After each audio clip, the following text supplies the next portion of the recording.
morning po.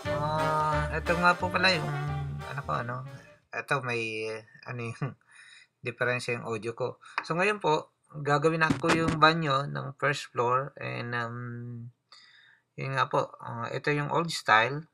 Papalitan ko to, itong tiles na to. And yun, may dalawang tubo ho doon. So, i-enclose ko po yun. So, papalitan ko ito ng mga bagong modernong tiles. And yun lang po ang gawin ko. Update ko. Ito, almost tapos ko na itong bathroom. So, ito, nilagyan ko, pinalitan ko ng tiles. Yung sahig. At saka itong sahig, saka dingding ho. So, kulang na lang ho, nilalagyan ko siya ng LED na ilaw para mas maliwanag. And yan po, again, update ko po kayo kapag natapos ko na to.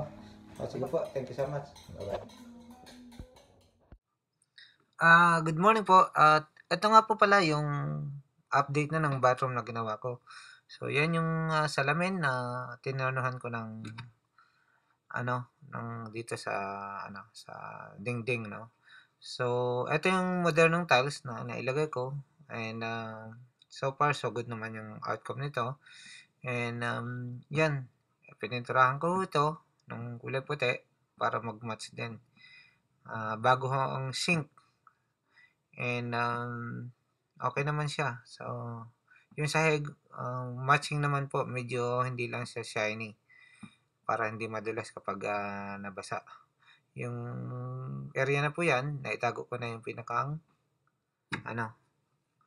tubo. Saka yung dalawang LED po sa taas, yun po yung bagong update ko na naidagdag. So far, so good yung outcome and ang labor nito would cost 1,500. So, pwede ko na ito magawa sa mga kaibigan kong gustong magpagawa. So, anything po na may suggestion o comment kayo o tanong,